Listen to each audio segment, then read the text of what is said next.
Sur Disney Channel. So Descendants is based upon the lives and the relationships of the descendants, or the children, of all of the classic Disney characters, which includes the heroes and the princes and the princesses and the villains. And it really focuses on sort of the next chapter or the next generation of all the Disney fairy tales.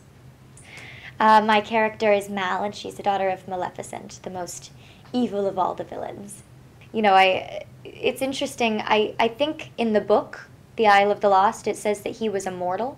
Like he was just a normal human, which is, I think, why Mal is so emotional. But it was interesting because the book was written after we did the movie. So there's all these different stories going on. So I think maybe if there is a second one, which I don't know if there will be, but that might be where we figure out who Mal's father is. My favorite bad guy would have to be Maleficent, but after her could be Dr. Facilier, or could be Mother Gothel from Rapunzel, from Tangled. I love her. I think she's fabulous. No, they wouldn't let me. I wanted to so badly, but I only had 2 days between shooting an episode of Liv and Maddie back in the US before I came and I did Descendants, and then I had a week after Descendants before I went back into Liv and Maddie. And so I couldn't. The process of dyeing blonde hair purple is easier than the process of dyeing purple hair blonde. So they would not let me. I actually have already seen people doing it.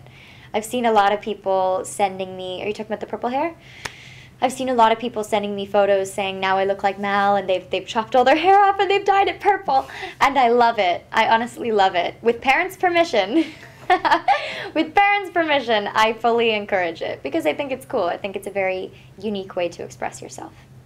Qu'est-ce que les méchants enseignent à leurs enfants? La gentillesse? L'honorabilité? Laisse-leur une chance. Je parle un peu de français. Un peu. I used to be fluent when I was small. So I used to be fluent when I was 4 or 5.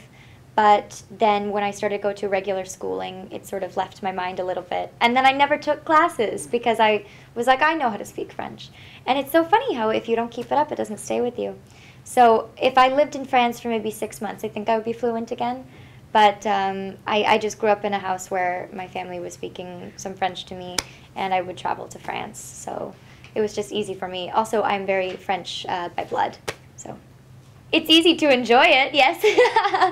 But it's sort of hard to find it once in a while, which is why it's good to have breaks. But I also love to work, and I love my job.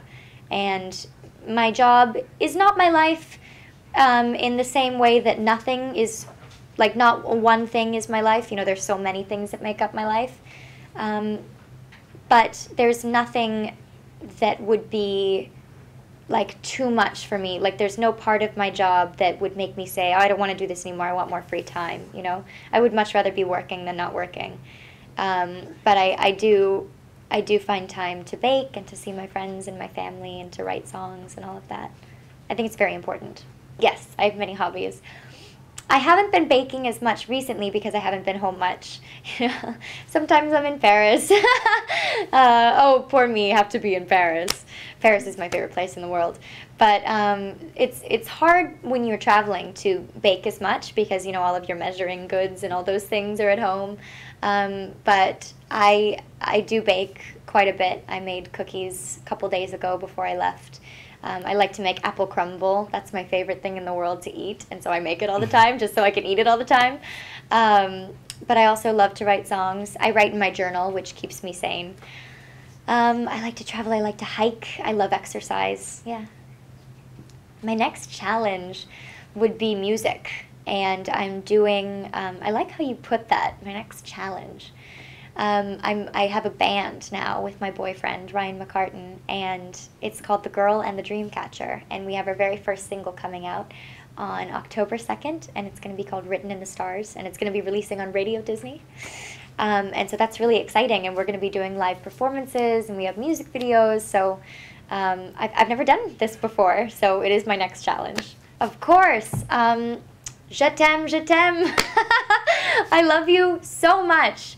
And obviously, I've been saying this all day, but I feel a very deep connection to all of you, and I hope to come back to Paris many, many more times and other parts of France and meet all of you.